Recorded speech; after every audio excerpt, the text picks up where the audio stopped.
അതായത് നീ ഇവിടെ കയറി വരുമ്പോൾ തന്നെ നിന്നോട് പറയുന്നത് എന്താണ്? രണ്ട് ഒലിവ് മരങ്ങളെന്നാണ് പറയണത്.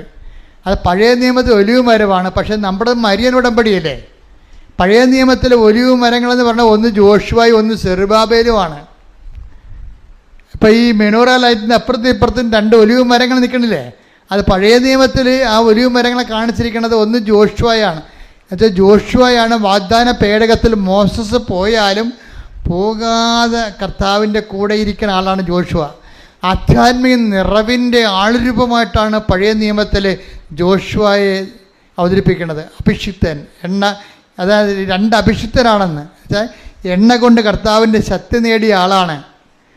അതാണ് എണ്ണ കൊണ്ട് ശക്തി നേടുകയാണ്. നീ ഇവിടെ ചെയ്യണത് എന്താണ്? നിൻ്റെ കയ്യിലുള്ള എണ്ണ എടുത്തിട്ട് അവിടെ ആ ദീപം തെളിക്കും. ഈ ദീപത്തിൻ്റെ അപ്പുറത്തും ഇപ്പുറത്തുമാണ് രണ്ട് എണ്ണ കൊണ്ട് ശക്തി നേടിയ ആൾക്കാർ നിൽക്കുന്നത്. എന്തൊക്കെയാണ്? അഭിഷിക്തർ എന്നാണ് വിളിക്കണത്. അഭിഷിക്തർ ഒന്ന് ജോഷുവയാണ്, ആധ്യാത്മിക ബലം നേടുന്നയാളാണ്. എണ്ണ കൊണ്ട് ആധ്യാത്മിക ബലം. ജോഷുവയെ മോസസ് അഭിഷേകം ചെയ്യുമ്പോൾ എണ്ണ കൊണ്ട് അവൻ ആധ്യാത്മിക ബലം നേടുകയാണ്.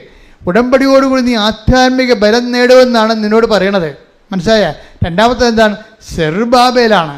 ഈ സെറുബാബേൽ ആരാണ് ശരിക്കും പറഞ്ഞാൽ? സെറുബാബേൽ എന്ന് പറയണത് ശരിക്കും ഇദ്ദേഹം ജനിക്കണത് ബാബിലോണിലാണ്. നബൂഖദ്നേസറിൻ്റെ കാലത്ത് ഈ ഇസ്രായേൽക്കാരെ മുഴുവനും നശിപ്പിച്ച് തോൽപ്പിച്ച് പിടിച്ചോണ്ട് പോകും. യൂദയ രാജ്യം യോവാക്കീമിൻ്റെ കാലത്ത് തീരും. യൂദയ അസ്തമിക്കും. യൂദയ അസ്തമിച്ച് കഴിയുമ്പോൾ അവിടുത്തെ ആൾക്കാരൊക്കെ ഇവർ പിടിച്ചുകൊണ്ട് ബാബിലോണിൽ കൊണ്ടുപോകും. ബാബിലോണിൽ വെച്ച് യോവാക്കിൻ രാജാവിൻ്റെ പേരക്കിടാവായിട്ടാണ് ഈ സെറുബാബേൽ ജനിക്കണത്. സെറുബാബേലാണ് ഇവരെ മടക്കിക്കൊണ്ട് വരണത്.